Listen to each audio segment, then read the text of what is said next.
What if the most powerful weapon in the world was not a missile, not an aircraft carrier, not a nuclear warhead hidden beneath a mountain, but a small metal canister, no larger than a kitchen trash can, sitting silently on the floor of the sea?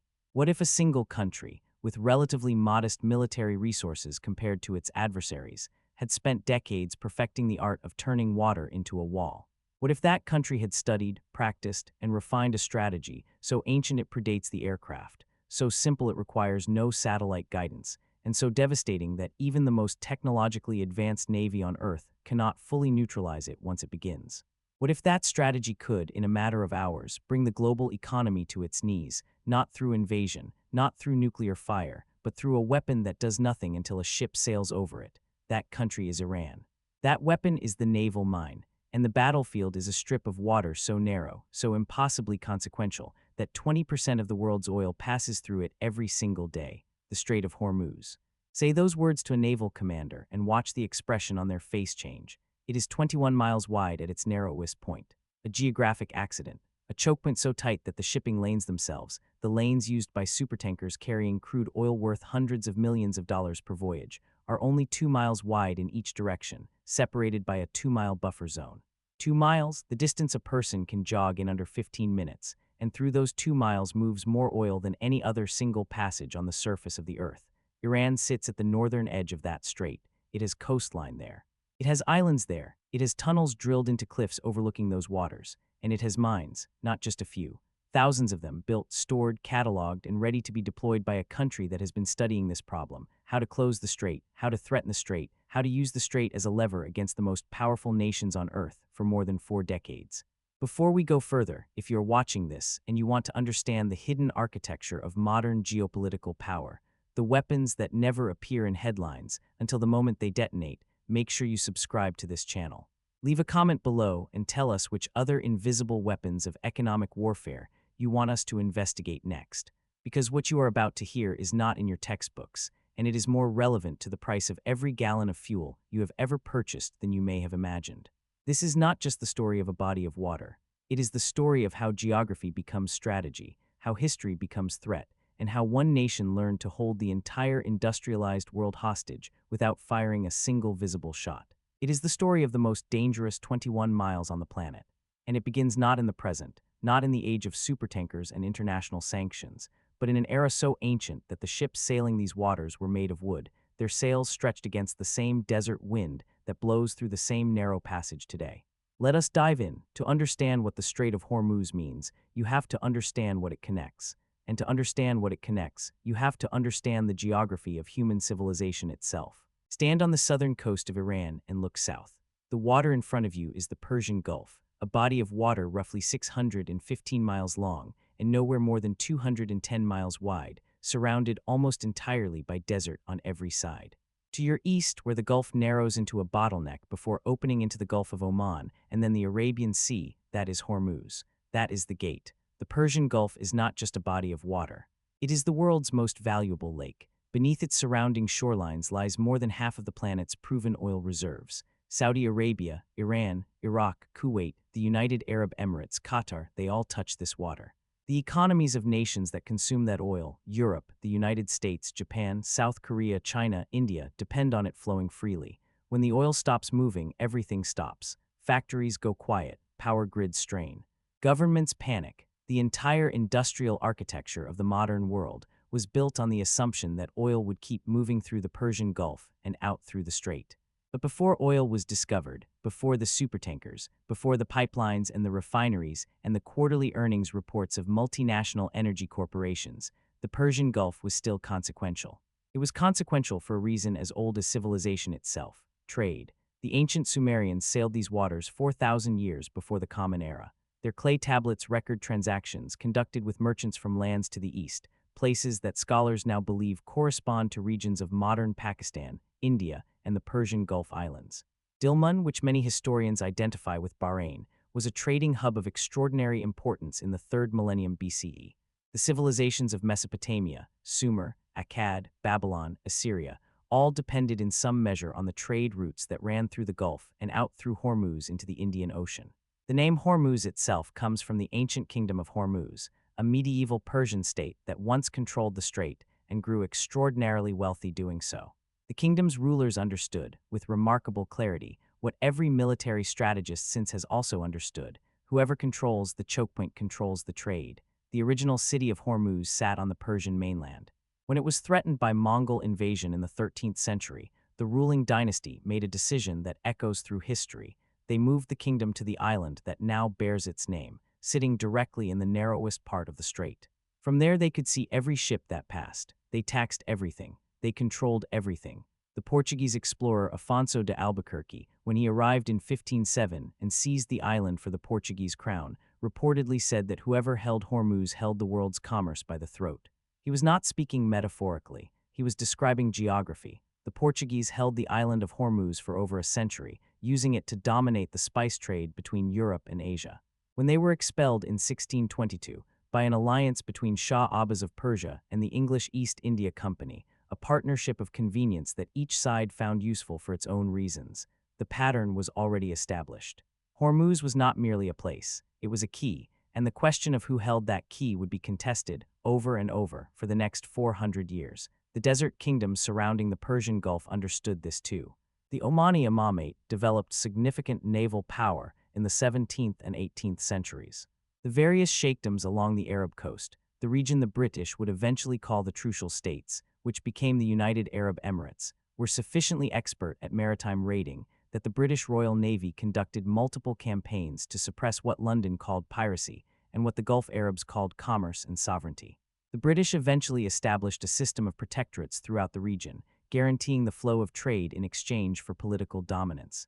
They positioned naval forces at Aden, at Bahrain, at various points along the Gulf Coast, all to ensure that the water highway remained open. Then came oil, and everything changed. The first major oil discovery in the Persian Gulf region came in Iran in 1908, when the Anglo-Persian Oil Company, which would eventually become British Petroleum, struck oil at Masjid-i Suleiman in the southwestern province of Khuzestan. More discoveries followed across the region in the 1930s and 1940s. By the time the Second World War ended and the industrial economies of the West began their extraordinary post-war expansion, the Persian Gulf was no longer simply the most historically important body of water in Asia. It was the engine room of global civilization, and the Strait of Hormuz was its only door. Iran's relationship with its own geography has always been complex. The country sits at the crossroads of empires: Mesopotamia to the west, Central Asia to the east, the Caucasus to the north, the Persian Gulf and the Indian Ocean trade routes to the south. For millennia, that position made Persia a target, a trading post, and an empire builder, sometimes all three simultaneously. But in the modern era, beginning roughly with the Constitutional Revolution of 1906 and accelerating through the 20th century, Iran began to develop a new and very particular relationship with its strategic geography. It began to see its position not merely as a natural advantage, but as a weapon. The ideology of strategic denial, the idea that a country's most powerful defense is not the ability to win a war, but the ability to make any war intolerably expensive for the attacker, took root in Iranian military thinking gradually, and then with great speed after 1979.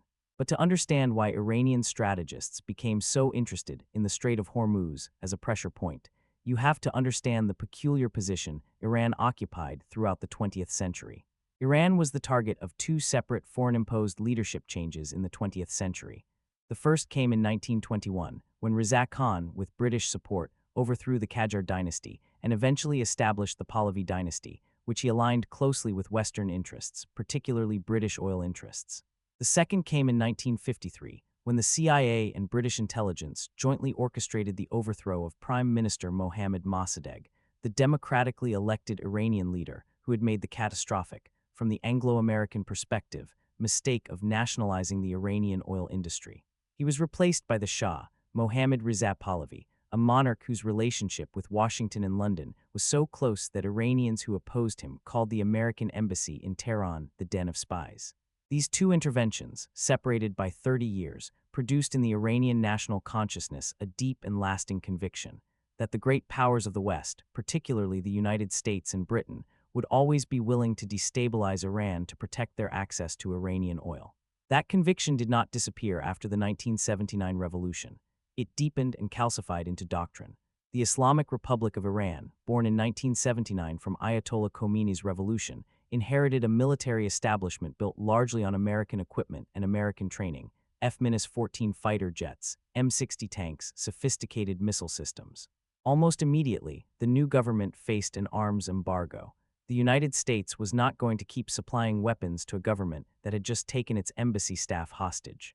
So Iran, almost from its first days of existence, was forced to confront a problem that would define its military strategy for decades.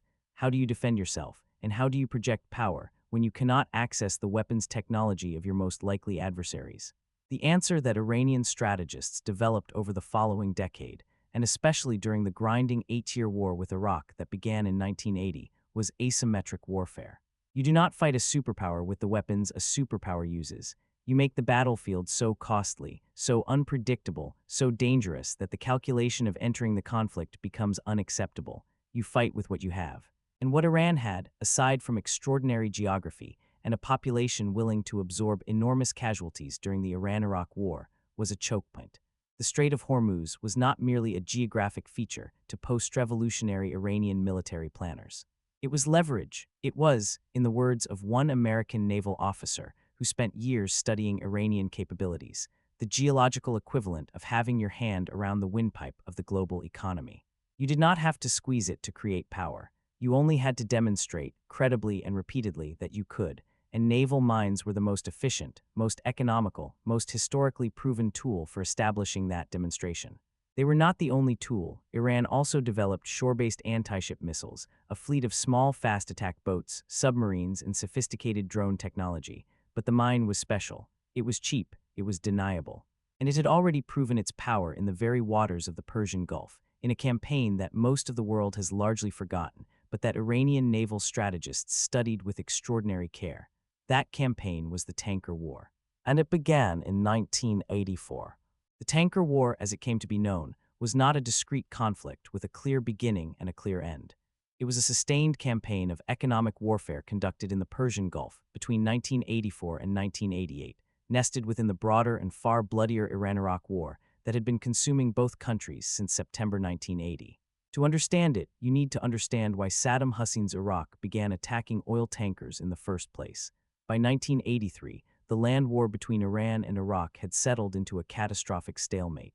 Iran, despite having a significantly larger population and a degree of revolutionary fervor that sent poorly armed young men charging across minefields with plastic keys around their necks, keys to paradise, they were told, could not break through Iraqi defensive lines.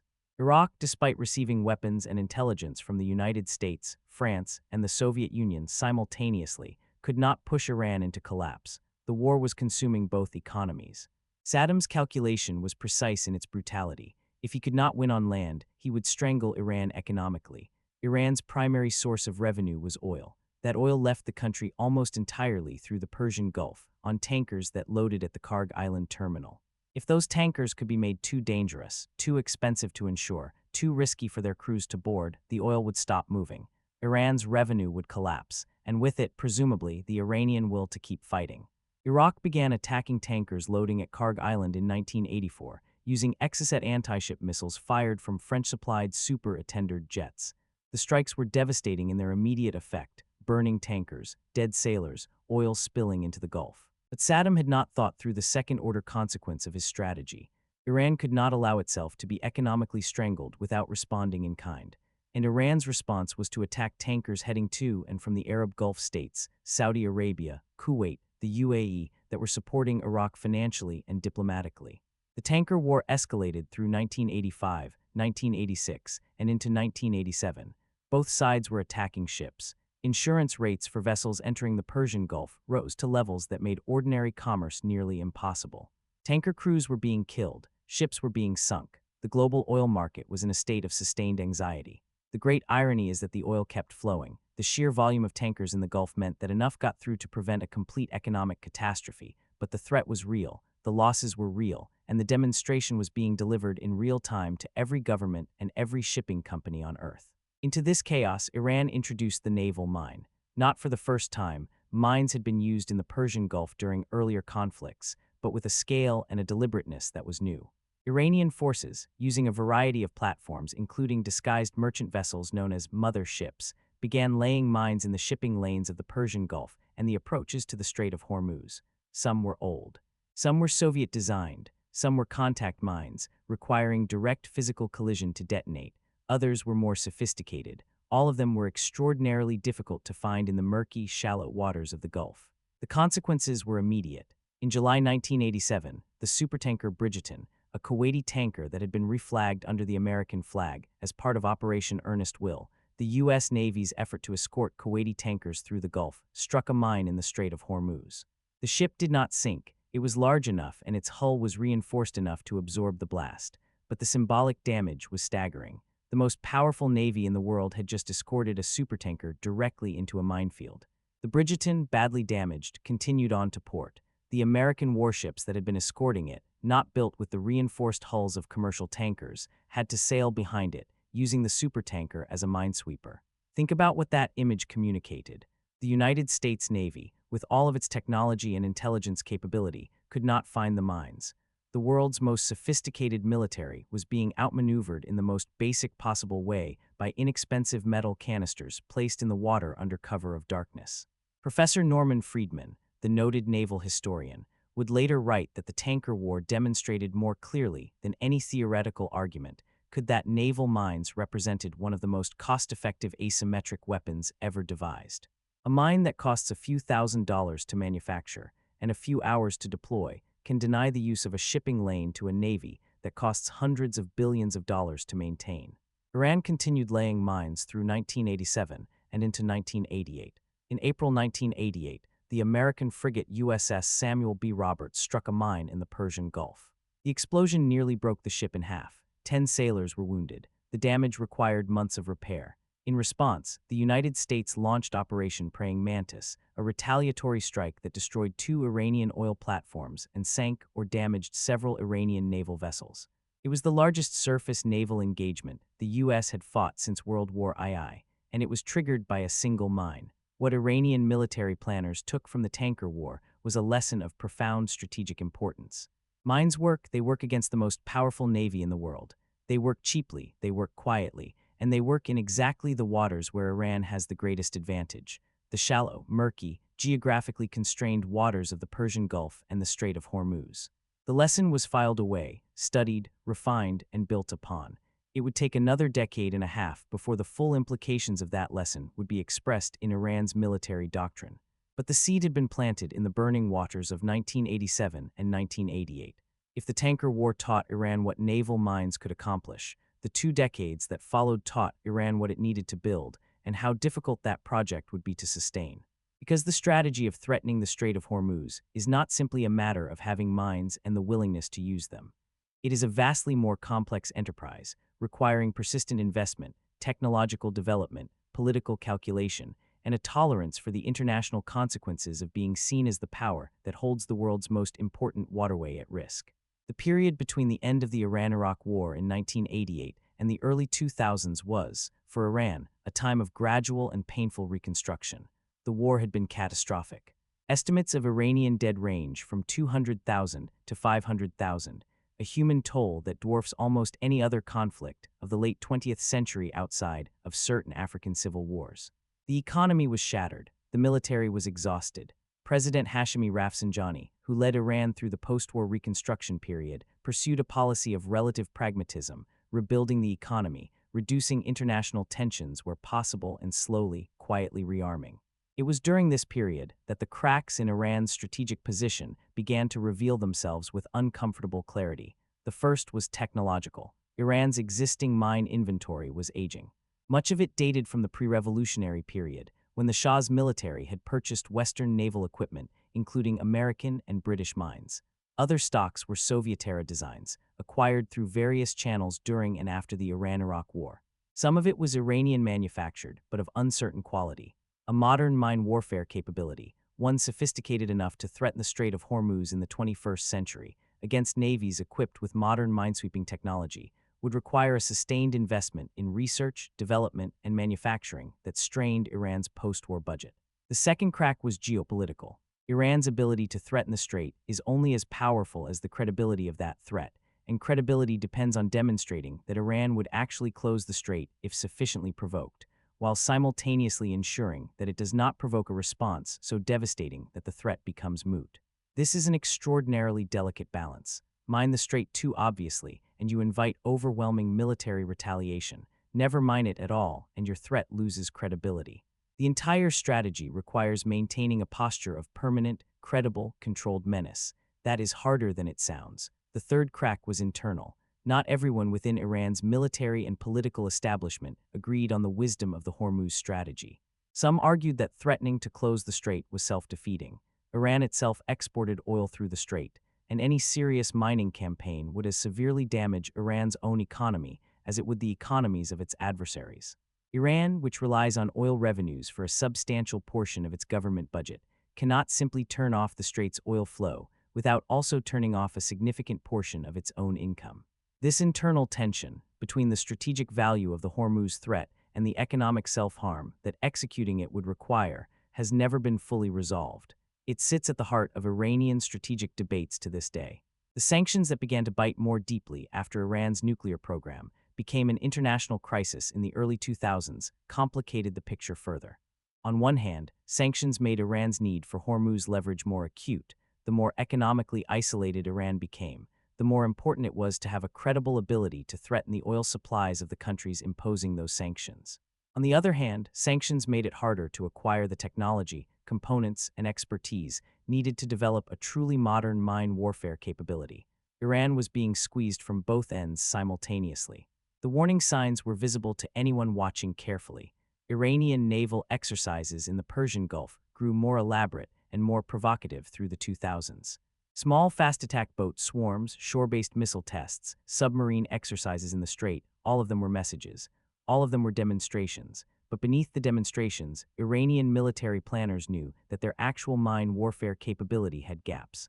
The shallow water expertise was real. The legacy mine inventory was substantial. But against a navy equipped with modern minesweeping helicopters, remotely operated underwater vehicles, and sophisticated sonar, a mine campaign in the strait faced challenges that the tanker war-era inventory had not needed to address.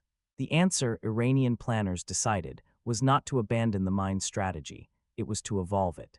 The year is 2011. The nuclear negotiations between Iran and the major world powers, the United States, Britain, France, Germany, Russia, and China, are going nowhere. The IAEA has published a report describing evidence consistent with nuclear weapons development. The United States and the European Union are preparing to impose the most severe economic sanctions yet devised against Iran, targeting its oil revenues directly, cutting Iranian banks from the international financial messaging system, and threatening to strangle the economy in a way that earlier sanction packages had not.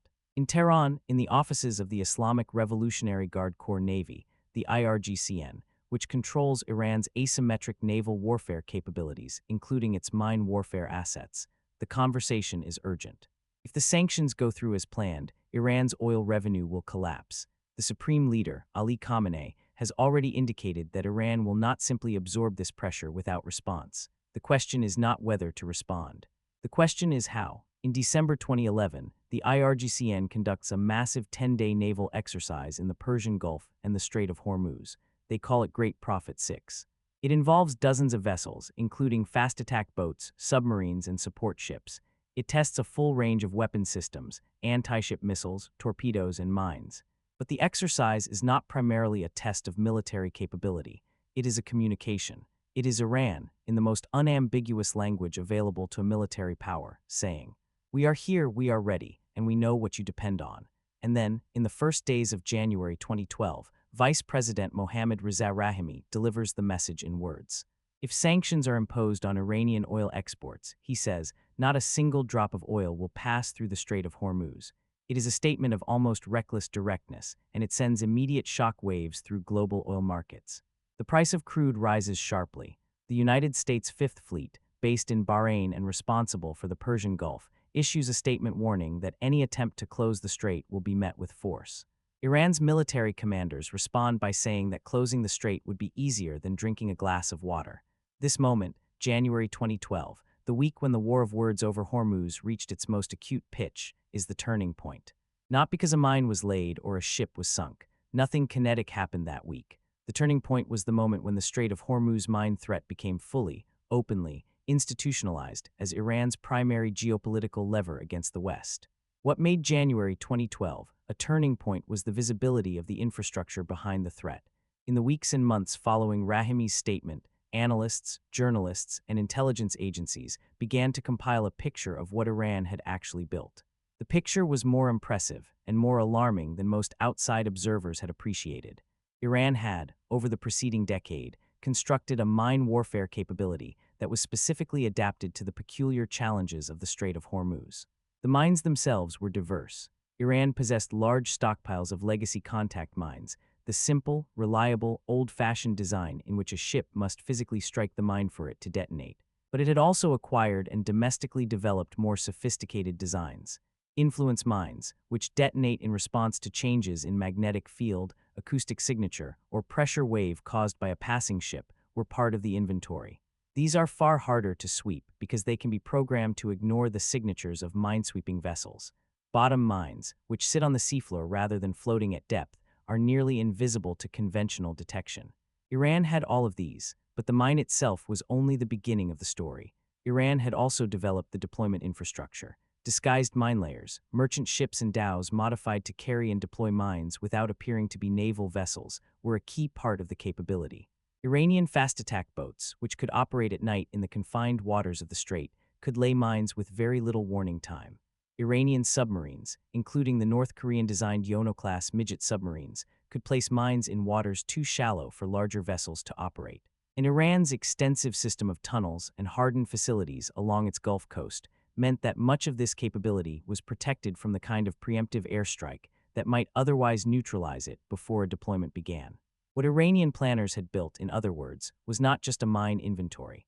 It was a mine warfare system, layered, distributed, partially hidden, and specifically designed to create the maximum possible disruption in the minimum possible time, using platforms and methods that a defending navy would find very difficult to detect and neutralize before the mines were already in the water. The world had been told about this. The world had now fully heard it. Nothing would be quite the same again. In the months after the January 2012 confrontation, the United States did not launch military strikes against Iran. The sanctions were imposed. Iran's oil revenue fell sharply. The Iranian rial lost a significant portion of its value against the dollar, but the Strait of Hormuz remained open. The mines were not laid. The tankers kept moving. And yet something had permanently changed. The crisis of 2012 had demonstrated, in the starkest possible terms, the nature of the trap that the geography of the Persian Gulf had created for the Western world. Iran could not close the strait without triggering a military response that would devastate its naval and military assets. But the West could not eliminate the threat without launching a war whose costs, in lives, in economic disruption, in regional destabilization, were potentially higher than simply living with the threat. Both sides were, in effect, holding each other hostage. The United States responded to the 2012 crisis in several ways, all of them expensive and none of them entirely satisfactory. The Fifth Fleet, already the largest forward-deployed American naval force, was reinforced with additional minesweeping vessels. The Avenger-class minesweepers already stationed in Bahrain were joined by additional assets. Mine countermeasure vessels from allied nations, Britain, France, were deployed to the Gulf. The U.S. Navy increased its investment in unmanned underwater vehicles capable of mine detection and neutralization. New acoustic detection systems, new sonar technologies, new remotely operated vehicles were fast-tracked through development and procurement. The British Royal Navy, with its long institutional memory of mine warfare, Britain was the country that invented the modern naval mine countermeasure doctrine during the two world wars, played a significant role in the Allied response. HMS Grimsby, HMS Blyth, and other minesweepers from the UK's Mine Countermeasures Force were deployed to the Persian Gulf in rotations that became essentially permanent fixtures of British naval operations in the region. The French Navy contributed its own mine warfare vessels. The result was a coalition mine countermeasure force of impressive capability, operating year-round in the Persian Gulf, practicing for the scenario that no one wanted to happen, but everyone was preparing for. What the aftermath of 2012 revealed, in other words, was that Iran's mine warfare strategy had achieved its primary objective even without a single mine being laid in the strait. It had imposed costs. It had forced its adversaries to maintain expensive defensive capabilities indefinitely. It had created a permanent drain on naval resources and planning attention. Every year, those allied minesweepers are in the Persian Gulf. Every year, their crews are training. Every year, the naval budgets of the United States, Britain, and their allies contain line items for mine countermeasure operations in the Persian Gulf. All of this is the cost of a threat that has not yet been executed. All of this is Iran, extracting strategic value from weapons it has not yet used. Meanwhile, Iran did not stop developing its capabilities. The IRGCN continued to expand its fast attack boat fleet, which serves as the primary platform for rapid mine laying. Iran's domestic defense industry, which had been working to develop indigenous mine designs since the 1990s, continued its work. The Yono-class submarines, small, quiet, difficult to detect, remained in service. The tunnel systems along the Iranian coast, many of them bored into the cliff faces overlooking the strait, were expanded and upgraded. There was also a new dimension to the threat: drones. By the mid-2010s, Iran had developed an increasingly sophisticated drone program, and it did not take long for Iranian military engineers to begin thinking about the intersection of unmanned aerial vehicles, unmanned underwater vehicles, and mine warfare. An underwater drone that could autonomously navigate to a designated location and deploy a mine without any surface vessel being present represents a qualitatively new challenge to mine countermeasure forces. It removes the most detectable element of traditional mine laying, the ship on the surface. By the late 2010s, there was credible evidence that Iran was investing in exactly this kind of capability. The aftermath of 2012 was not, therefore, a return to the pre-crisis status quo. It was the establishment of a new and permanent reality. The Strait of Hormuz would henceforth exist in a state of managed, indefinite tension, with both sides investing continuously in offense and defense, with the threat of catastrophic disruption always present, but always calibrated to remain just below the threshold of actual conflict. The shadow cast by Iran's mine warfare doctrine extends far beyond the Persian Gulf itself. It has reshaped global energy policy, rerouted trillions of dollars of investment, altered the strategic calculations of a dozen countries, and forced a fundamental rethinking of how modern naval warfare is conducted. Following that shadow leads in some unexpected directions. The most direct consequence has been the relentless push by oil-dependent economies to reduce their dependence on Persian Gulf supplies, not because the supply is actually disrupted, but because the permanent possibility of disruption has made energy security a top-tier strategic priority for every major economy on Earth. China, which now imports more oil from the Persian Gulf than any other country, has invested heavily in land-based pipeline routes, the China-Pakistan Economic Corridor, the various Central Asian pipeline projects, specifically to reduce the proportion of its oil supply that must pass through Hormuz. The political and economic footprint of that investment, stretching from the port of Gwadar on the Pakistani coast to the refineries of Xinjiang, is partly a consequence of mine warfare strategy in the Persian Gulf. Saudi Arabia, for its part, spent years and billions of dollars expanding the capacity of the East-West pipeline that carries Saudi crude from the eastern province to the Red Sea port of Yanbu, specifically to provide an alternative export route that bypasses the strait entirely. The pipeline's capacity was expanded to over 5 million barrels per day. Abu Dhabi completed the Abu Dhabi crude oil pipeline in 2012. The timing is not coincidental, which runs from the Habshan oil fields to the port of Fujairah on the Gulf of Oman, also bypassing the strait. These infrastructure projects, collectively worth hundreds of billions of dollars, are investments in insurance against the day the mines go in the water. The global expansion of liquefied natural gas infrastructure is also partly a consequence of the Hormuz threat. Qatar, the world's largest exporter of LNG, sits inside the Persian Gulf. Its exports must pass through the strait. The development of LNG import terminals in Europe, Japan, South Korea, and increasingly the United States was driven partly by a desire to establish energy supply chains that could, in a crisis, operate independently of the Gulf. The geopolitics of LNG in the 21st century, the fierce competition for LNG contracts, the political significance of who supplies whom, is inseparable from the geography of the Strait of Hormuz. The military consequences have been equally far-reaching. The U.S. Navy's experience with mines in the Persian Gulf, from the tanker war through the 2012 crisis and beyond, drove a fundamental reassessment of American mine warfare doctrine and capability. For decades, the Navy had treated mine countermeasures as a secondary concern, a capability to be maintained at minimum viable levels, while investment was concentrated on carrier battle groups and submarines. The Persian Gulf changed that calculus. By the mid-2010s, the Navy had invested in a new generation of mine countermeasure technologies, the /AQ-SMINUS-20 sonar mine detection system, the remote mine hunting system, the airborne laser mine detection system, all driven by the specific operational requirements of the Persian Gulf. The broader NATO alliance has undergone a similar reassessment. Exercises focusing on mine warfare, which were a Cold War fixture when Soviet mining of the North Atlantic was a primary concern, and then fell out of fashion in the 1990s and 2000s, have been revived and expanded. The Standing NATO Mine Countermeasures Group, which patrols European waters, has been upgraded and reinforced. European navies that had allowed their minesweeping capabilities to atrophy are rebuilding them. All of this is, in part, a consequence of what Iran demonstrated was possible in the Persian Gulf. And then there is the technology transfer question, which intelligence agencies have tracked with mounting concern for years. Iran did not develop its mine warfare capabilities in isolation. It received assistance. North Korean engineers and technicians were involved in various aspects of Iran's naval development programs. Russian technical advisors, working through various official and unofficial channels, contributed knowledge. China's relationship with Iran, always complex and always deniable in its military dimensions, has touched on naval technology.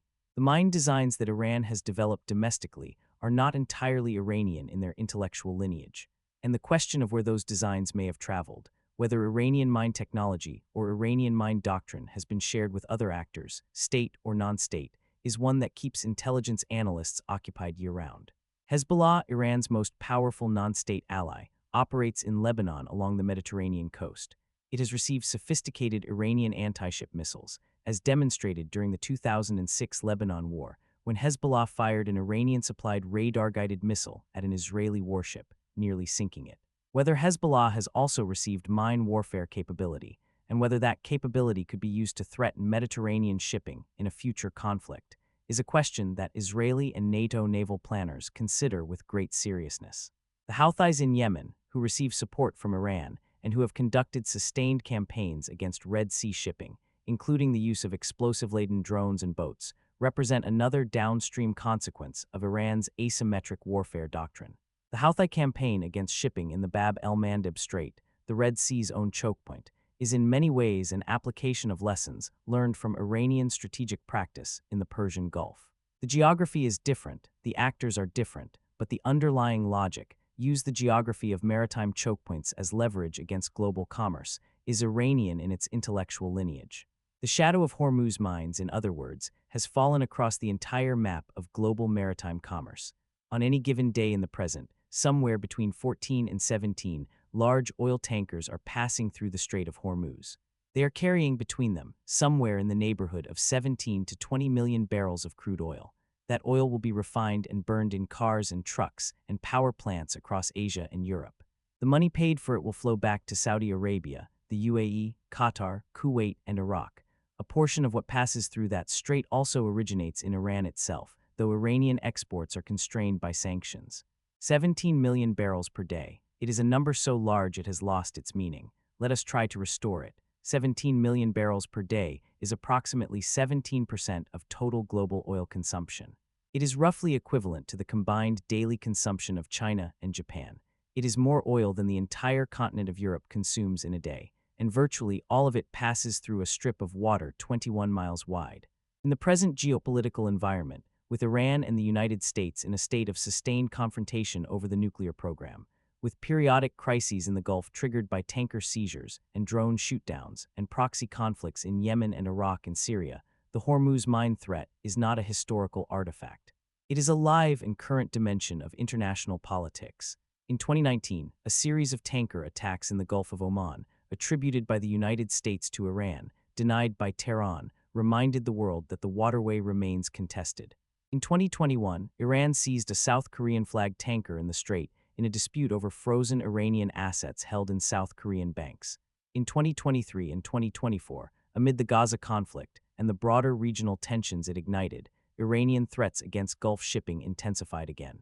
Each of these incidents generates immediate responses in global oil markets. Insurance rates for tankers transiting the Persian Gulf spike with each escalation. Shipping companies reroute vessels when the threat level rises. Energy importing nations monitor the situation in real time and adjust their strategic petroleum reserve posture accordingly. The entire infrastructure of modern energy markets, the forward contracts, the insurance markets, the strategic reserves, the pipeline bypass routes, is partly organized around the permanent possibility that the mines will one day go into the water at Hormuz. And here is the most uncomfortable aspect of the modern reality. The mine countermeasure forces deployed in the Persian Gulf, as capable and as well-equipped as they are, cannot guarantee that they would prevent serious disruption if Iran made a genuine decision to mine the strait. The geography is too confined, the waters are too shallow and too murky, Iran's deployment platforms are too numerous and too diverse. The speed with which a modern mine warfare campaign can be executed, potentially hundreds of mines in the water within a matter of hours, exceeds the response time of any defensive force. The first mines would be found by ships hitting them. This is not a defeatist assessment. It is the honest conclusion of serious naval professionals who have studied the problem carefully. The 2012 mine countermeasure exercise conducted by the United States and 30-plus partner nations in the Persian Gulf, the largest mine warfare exercise in history, was a demonstration of capability, but it was also, for those reading the small print, an acknowledgement of limitation. You do not organize the largest mine warfare exercise in history unless you believe the threat is genuine and your defensive capability requires continuous reinforcement. The modern world pays a premium in military spending, in energy infrastructure investment, in diplomatic attention, in insurance costs, to keep a body of water 21 miles wide open for business. That premium is, in a very real sense, a tax levied by Iran's mine warfare strategy on the entire global economy. It is invisible in your fuel bill. It is invisible in the price of every product that was made with or transported by oil. But it is there. Ask different people what the Strait of Hormuz mine threat means, and you will receive answers so different that they might be describing entirely separate realities. In Washington and in the think tanks that orbit the American national security establishment, the dominant interpretation is one of Iranian aggression and the necessity of deterrence. In this narrative, Iran's mine warfare doctrine is evidence of a revisionist power seeking to overturn the rules-based international order by threatening the global commons, the shared waterways that belong to no single nation and on which global commerce depends. The American naval presence in the Gulf in this reading is not imperialism but guardianship. It is the cost of keeping the lights on for the entire industrialized world. In Tehran, the narrative is precisely inverted. Iranian officials and military commanders describe the Hormuz strategy not as aggression, but as the entirely legitimate defense of a nation that has been subject to economic warfare, sanctions, that are themselves a form of aggression. If the United States and its allies have the right to strangle Iran's economy through financial sanctions, Iran's strategists argue, then Iran has an equal right to threaten the economic infrastructure that makes American global power possible. Mine the strait, that is simply the application of symmetry. You use your weapons, we use ours. Both of these narratives contain genuine arguments, and both of them contain omissions that the other side finds infuriating. The American narrative omits the history, the 1953 coup, the decades of support for the Shah's repressive government, the tacit approval of Saddam Hussein's use of chemical weapons against Iranian soldiers during the Iran-Iraq War. From Tehran's perspective, Iran is not a revisionist power that spontaneously decided to threaten global oil supplies. It is a country that has been interfered with, manipulated, and attacked by external powers for a century, and has developed its asymmetric strategy in direct response to that experience. The Iranian narrative, meanwhile, omits its own history of regional destabilization, the support for Hezbollah, the Houthi campaign in Yemen, the proxy forces in Iraq and Syria, the assassination of rivals abroad. The mine warfare strategy is presented in Tehran as purely defensive, but the infrastructure of the Hormuz threat exists alongside an Iranian regional policy that has destabilized multiple neighboring countries and caused enormous human suffering. The defense and the offense are inseparable. There is also a third perspective, less frequently heard in Western media but deeply relevant, the perspective of the smaller Gulf states, Bahrain, Kuwait, Qatar, the UAE, that sit inside the Persian Gulf and whose entire economic existence depends on the strait remaining open. For these states, the mine threat is not an abstract geopolitical game. It is an existential question. A serious mining of the Strait of Hormuz would devastate their economies as thoroughly as it would damage anyone else's. They are, in effect, hostages in a confrontation between Iran and the United States, caught between the country that threatens the strait and the navy that defends it, with almost no independent ability to influence either party.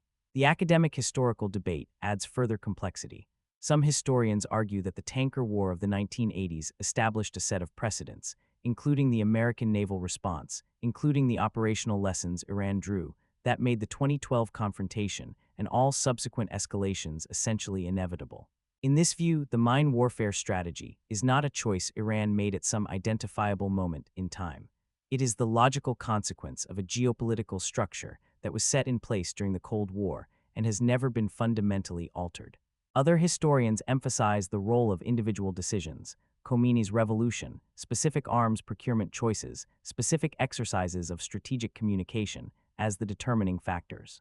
The debate between structural and contingent explanations for the Hormuz confrontation is, in miniature, the debate between the two major schools of international relations theory. And like that larger debate, it has not been resolved and probably cannot be.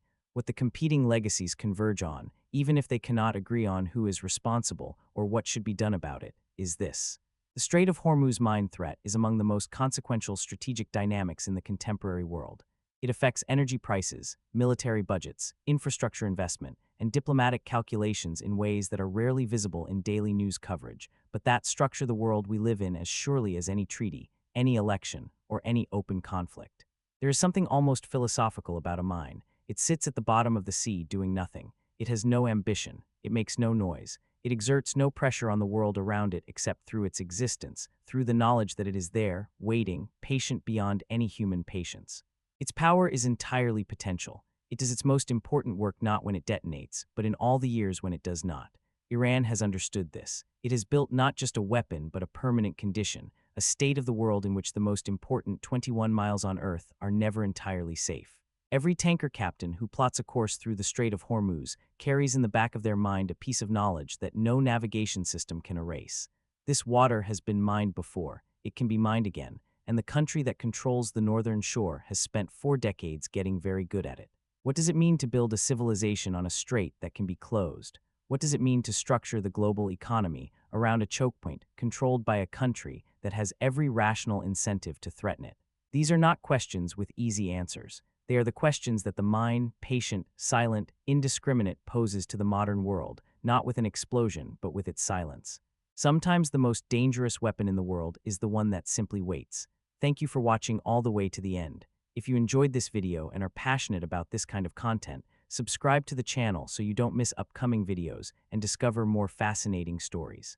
See you in the next video.